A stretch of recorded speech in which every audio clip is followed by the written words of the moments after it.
Amado Mestre, somos gratos pela possibilidade desse encontro, de estarmos reunidos, mesmo que virtualmente, em Seu nome, com a pura intenção de trazer o Seu Evangelho para os nossos corações, para as nossas mentes e para as nossas atitudes. Somos gratos, imensamente gratos a Deus pelo benefício da vida, pelo benefício do conhecimento espírita e pelo benefício de termos a possibilidade de ser alguém melhor. Que Deus nos abençoe, que Jesus esteja sempre conosco, nos amparando, nos conduzindo e nos bendizendo. Obrigado pela oportunidade bendita da reencarnação, do estudo, do amor e da paz. Que assim seja, graças a Deus. Olá, meus irmãos, é um prazer poder estar reunidos com vocês mais uma vez, irmãos encarnados e desencarnados, para que tenhamos mais um momento de muita luz, de muita paz e de muito amor. Certa jovem fora iludida em seus sentimentos por um rapaz que se dizia apaixonado por ela. No breve romance, nascera uma linda menininha, a qual o jovem rapaz abandonara após saber da gravidez. Sozinha e sem ter como criar a sua filha, a mãe resolveu deixá-la em um lar para crianças sem pai e buscou manter escondida a verdadeira origem de sua filha para que ela pudesse ter uma vida digna, tivesse chances de ser bem criada, bem educada e verdadeiramente feliz. Despediu-se emocionada da menina e deixando a sua alma maltratada e o seu coração humilhado. 4 anos depois, com cruel enfermidade, buscou rever a filha. Apresentou-se como se fosse sua tia, mas a pequena a chamou de mãe.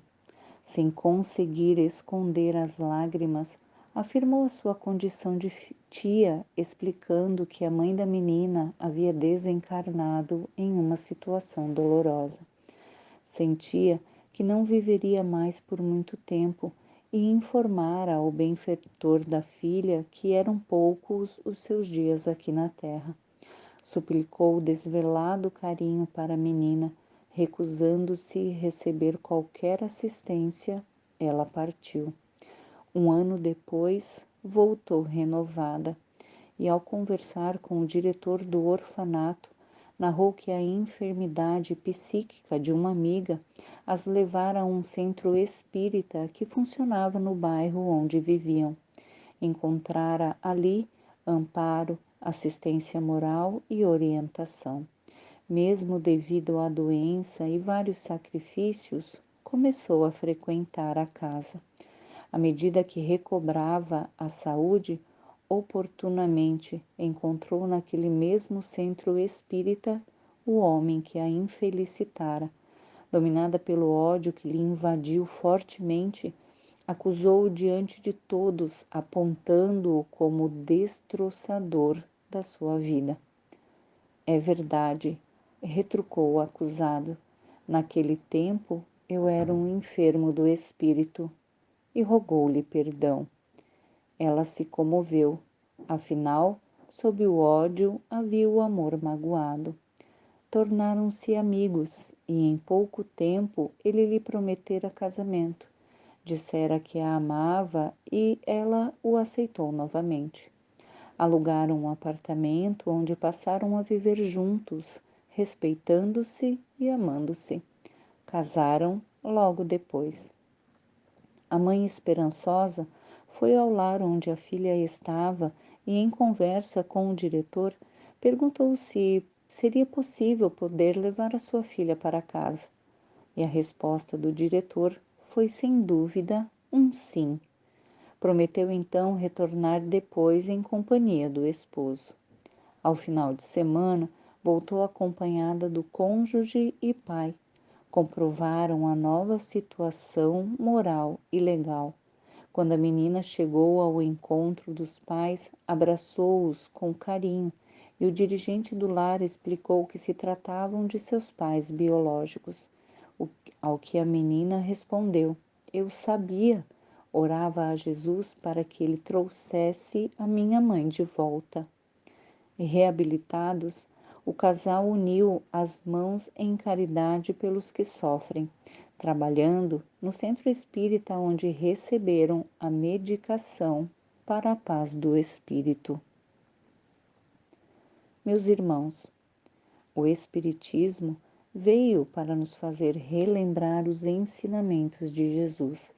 Veio nos dar a maior e melhor compreensão das escolhas que fazemos, o porquê das dores, das doenças e dos problemas. Definitivamente, veio para iluminar a nossa mente e o nosso coração. Os conhecimentos que a doutrina espírita traz nos indicam o melhor caminho a seguir, para que nos livremos da maldade, da ignorância e dos erros, e possamos trabalhar pelo aperfeiçoamento interior de nós mesmos, para que alcancemos a realização plena e o progresso espiritual. Os personagens da nossa história servem de bom exemplo, pois apesar de terem errado, a vivência espírita mudou a consciência e modificou as atitudes do casal. A revelação espírita, portanto, nos dá ao mesmo tempo uma revelação divina, porque nos faz entender sobre as leis de Deus, sobre Jesus e seus ensinamentos, e uma revelação científica, porque ao estudá-la, compreendemos o universo, as criaturas e os fenômenos das mais diversas ordens. A religião e a ciência são as duas vias que nos levam ao verdadeiro conhecimento filosófico de nós mesmos, e onde há compreensão, há aprendizado. E aprender o porquê das aflições e das alegrias nos torna alguém mais paciente e moralmente melhor. E junto com este crescimento moral vem a evolução como ser eterno, como filhos de Deus. Assim, realiza o Espiritismo o que o Cristo disse do Consolador prometido: consolação pela fé e pela esperança, lembrança dos verdadeiros princípios da lei de Deus, conhecimento das coisas que faz o homem saber de onde vem, para onde vai e por que está na terra. Doutrina que nos faz compreender a vida após a vida, que nos faz crer que unidos seremos um povo fraterno, irmão e amigo. A doutrina espírita revive o cristianismo na sua verdadeira expressão de amor e caridade, pois através dos ensinamentos de Jesus Cristo nos explica como devemos agir em nossa vida diária.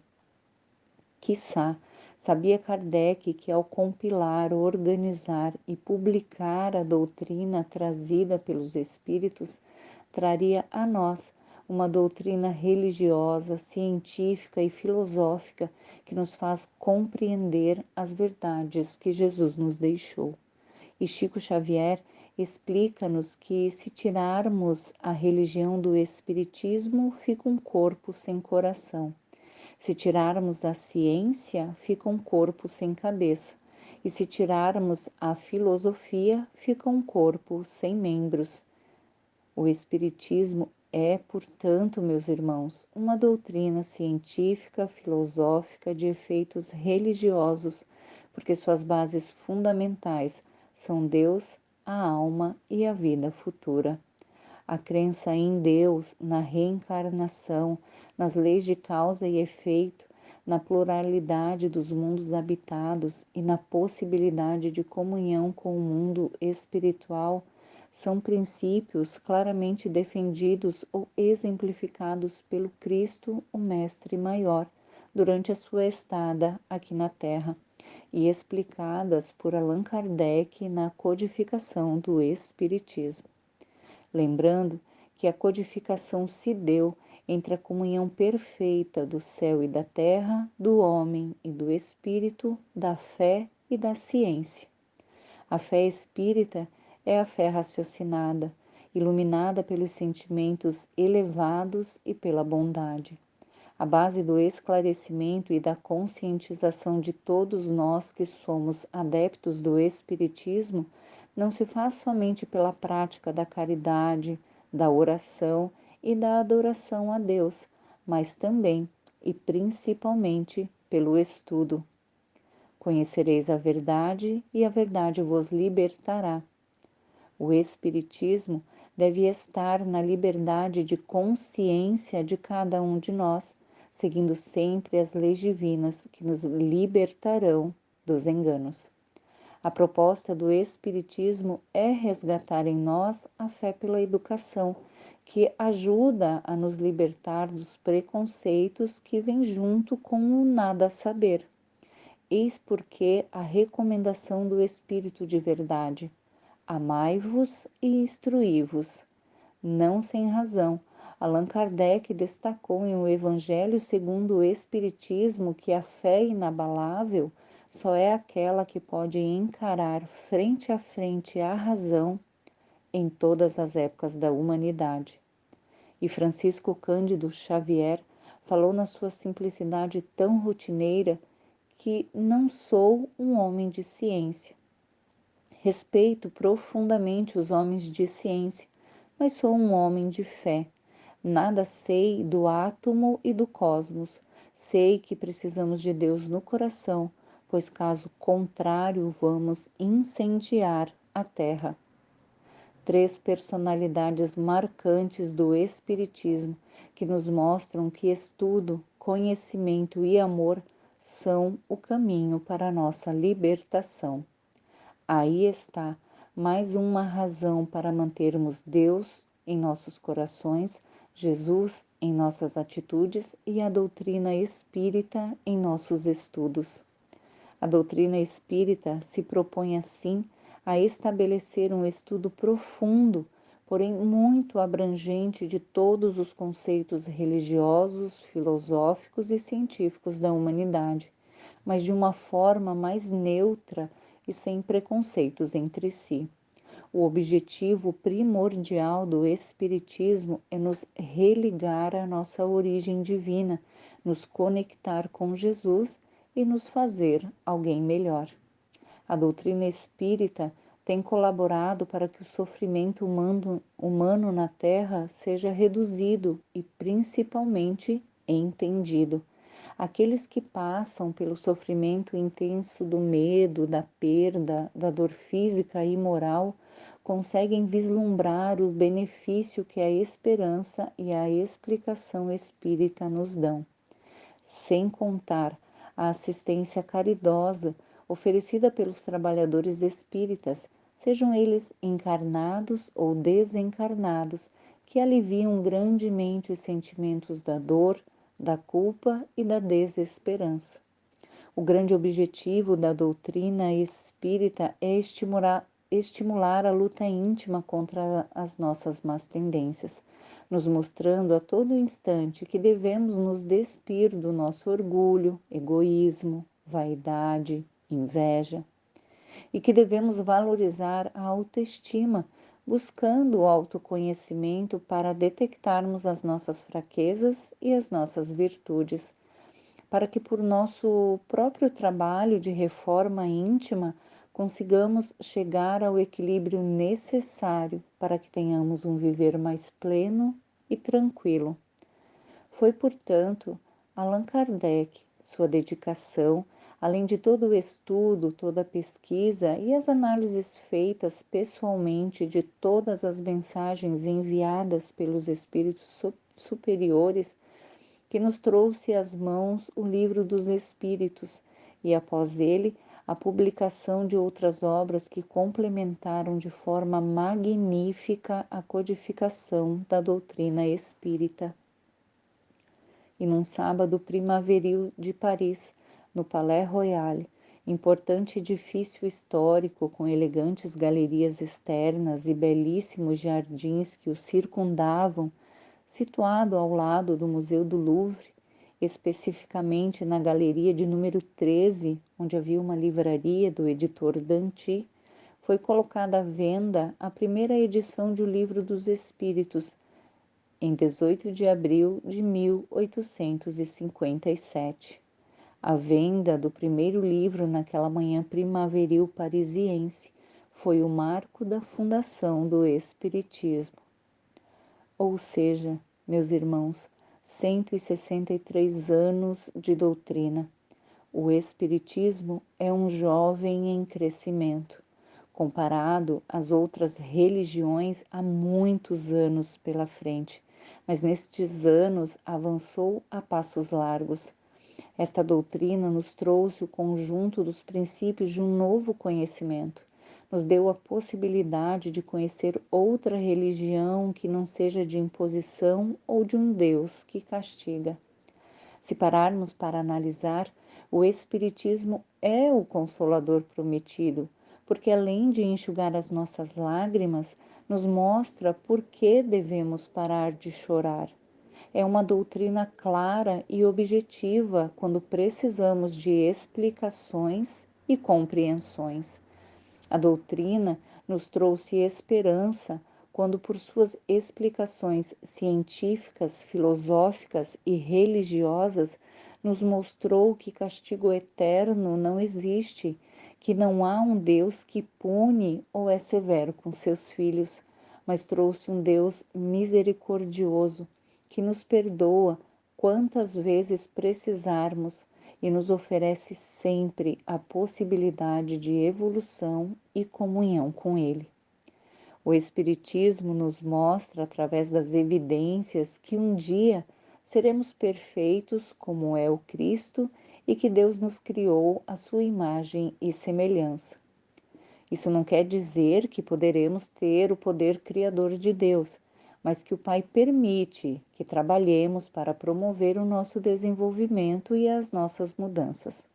Se desejamos fazer tudo o que o Cristo fazia, precisamos primeiro nos despir do orgulho e do egoísmo, porque Jesus andava pelas estradas, atendendo o povo sem cansaço, sem preconceito e sem escolhas. O povo era a paixão do Cristo, porque onde a dor se manifestasse, o Cristo lá estava, para espalhar o consolo, a fé, a esperança e o amor. Deus é tão perfeito que permite que conquistemos o amor igual ao do Cristo, pelo nosso esforço pessoal, mas sempre sob a proteção e orientação divina dos amigos da luz, nos mostrando o longo caminhar sobre as pegadas do Cristo. Como nos disse Allan Kardec, fora da caridade não há salvação. Essa, portanto, é a base primordial do Espiritismo. A caridade é o verdadeiro exercício de amor ao próximo.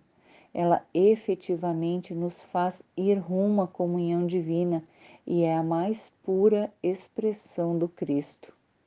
Nossa doutrina defende a solidariedade e o amor ao próximo como os maiores deveres do ser humano. Imaginem, meus irmãos, se Jesus, ao encarnar, houvesse considerado a sua superioridade espiritual e se achasse mais puro que qualquer ser encarnado. Imaginemos se, ao invés de curar, amparar e socorrer sem distinção, ele escolhesse aquele que não tivesse pecado, que fosse puro e que fosse humilde. E se houvesse nos ensinado que devemos esperar por Deus para que obtenhamos a paz eterna sem ao menos nos esforçar para tentar ser alguém melhor? E se ao invés de pescadores humildes houvesse convocado para o seu apostolado somente homens endinheirados para lhe facilitar a caminhada? Agora, se houvesse ignorado Maria Madalena, a mulher adúltera, a mulher hemorrágica, o cego, o coxo, o leproso? E se não houvesse falado para Zaqueu descer do sicômoro e ter com ele em sua casa? Será que haveria evangelho? Será que conheceríamos o amor, o perdão, a humildade, a fraternidade? Não por acaso o tempo é dividido em antes e depois do Cristo. Não por acaso hoje somos melhores. Não por acaso hoje conhecemos o amor. Foi Jesus que, em sua sublime humildade, nos trouxe seu evangelho de amor e paz. E isso aconteceu porque ele nos amou, porque ele se humilhou para que fôssemos exaltados e porque ele venceu o mundo. Mundo esse que não o entendeu, não entendeu a sua força luminosa, mundo que não o escutou, que não seguiu e não o compreendeu. Mas Jesus, o Cristo incansável de Deus, nos trouxe o Espiritismo, o Consolador prometido, a luz do nosso viver. Trabalhou e trabalha para que edifiquemos em nós o reino de Deus e para que implantemos definitivamente em nossos corações o amor-paz, o amor-caridade e o amor-amor. Jesus, o exemplo a ser seguido, o Mestre a ser copiado, o Cristo a ser exaltado em nossos corações. Agora vamos para Allan Kardec. E se porventura ele se achasse superior em inteligência aos demais para pesquisar os fenômenos, se não houvesse escutado a sua intuição e não tivesse ido ver as mesas girantes, e se não houvesse acreditado em nada do que viu, ouviu e sentiu? Imaginem, meus irmãos, se não tivesse tido a paciência de ler carta por carta, resposta por respostas, das perguntas que ele e Amélie escreviam e enviavam para os médiuns de todo o mundo? Teríamos hoje o Espiritismo? Teríamos hoje compreendido a dor, o amor, a morte? Buscaríamos ser melhores, mais pacientes, mais irmãos, mais caridosos? Hoje, o Espiritismo é essa luz em nossas vidas porque Jesus foi Jesus e porque Kardec foi Kardec. Emmanuel nos esclarece muito ao colocar que antes de Kardec, embora não nos faltasse a crença em Jesus, vivíamos na Terra atribulados por flagelos da mente. Depois de Kardec, com a fé raciocinada nos ensinamentos de Jesus, o mundo encontra no Espiritismo evangélico benefícios incalculáveis. Seguir o Cristo de Deus com a luz que Allan Kardec acende em nossos corações é a norma renovadora que nos fará alcançar a sublimação do próprio Espírito em louvor da vida maior. Agora imaginemos, meus irmãos, e se estudássemos o Livro dos Espíritos e compreendêssemos verdadeiramente cada pergunta feita e respondida? E se lêssemos o Livro dos Médiuns e acreditássemos que o fenômeno perde a sua importância se comparado ao trabalho de amor e serviço que é a mediunidade e ao amor que os espíritos de luz dedicam a cada um de nós? E se lêssemos o Evangelho segundo o Espiritismo e tentássemos colocar em prática uma página por vez? E se lêssemos o céu e o inferno e verdadeiramente entendêssemos que Deus não castiga, mas que nós colhemos tudo aquilo que nós plantamos? E se nos dedicássemos com atenção à Gênese para entender o passo a passo de como tudo foi criado? E se ao ler interiorizássemos no Ser Eterno, palavra por palavra da codificação e saíssemos da teoria para a prática? Hoje, sem sombra de dúvida, não sofreríamos tanto, não nos puniríamos tanto e não nos afastaríamos tanto do amor. Se temos alguma dúvida, procuremos nas obras espíritas, que são inúmeras, e acharemos a resposta, sem rodeios e sem fantasias. Encontraremos explicações diretas e plausíveis de tudo o que acontece ou venha a acontecer conosco. Basta ler um livro espírita para nos trazer bons pensamentos, nos ensinar como enfrentar as decisões e os momentos difíceis na vida. Verdade é que quem lê e assimila, entende o conteúdo das obras básicas da codificação espírita, tem uma noção clara dos ensinamentos sobre o Evangelho de Jesus, que sempre será atual e muito necessário ao nosso viver. E por que somos espíritas? Somos espíritas porque assim desejamos, nos identificamos com a sua filosofia, a sua ciência e a sua religião. Somos espíritas porque esta doutrina de luz nos responde às dúvidas, às incertezas e às desesperanças. Somos espíritas porque acreditamos na vida depois da vida e que teremos a eternidade para chegarmos à perfeição de nós mesmos. Somos espíritas porque acreditamos que ter a fé raciocinada nos fará compreender melhor os caminhos que devemos seguir. Somos espíritas porque nos vemos como irmãos e devemos sim buscar agir em fraternidade, com caridade e amor. Somos espíritas porque sua filosofia nos explica, a ciência nos confirma e a religião nos completa. Somos espíritas porque devemos acreditar que, assim como Jesus, poderemos, através do trabalho árduo de reforma íntima, sermos perfeitos e felizes. Somos espíritas porque só o Espiritismo nos faz compreender de forma efetiva a imensidão e perfeição de Deus, nosso Pai e Criador.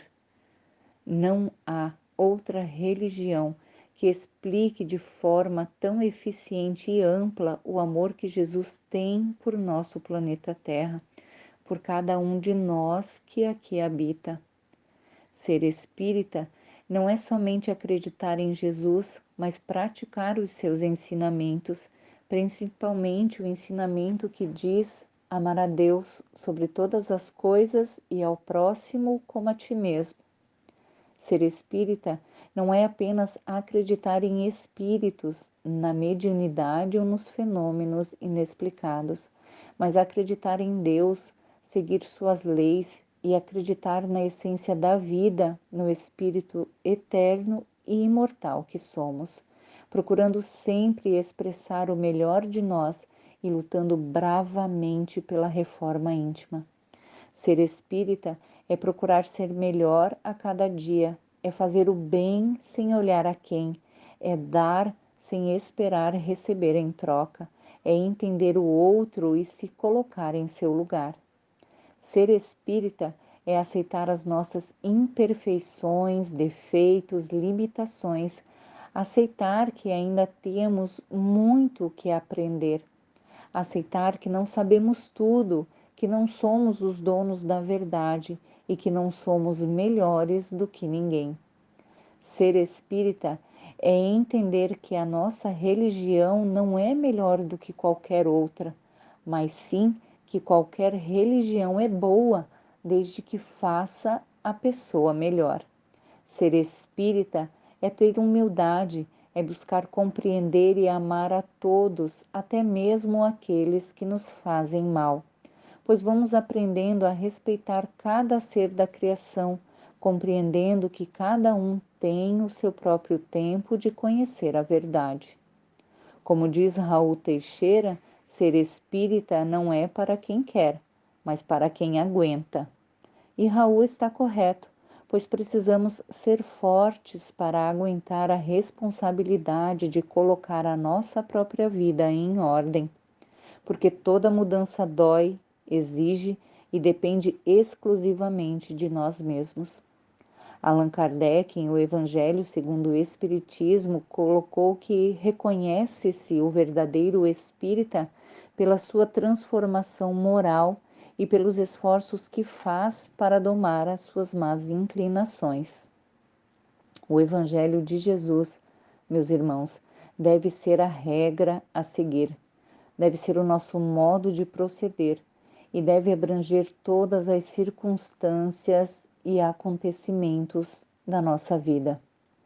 Somos espíritas, pois o Espiritismo nos apresentou um Jesus fora da cruz, um Jesus luz, um Jesus irmão, um Jesus amigo que, através do seu Evangelho, nos mostra qual é o caminho, a verdade e a vida.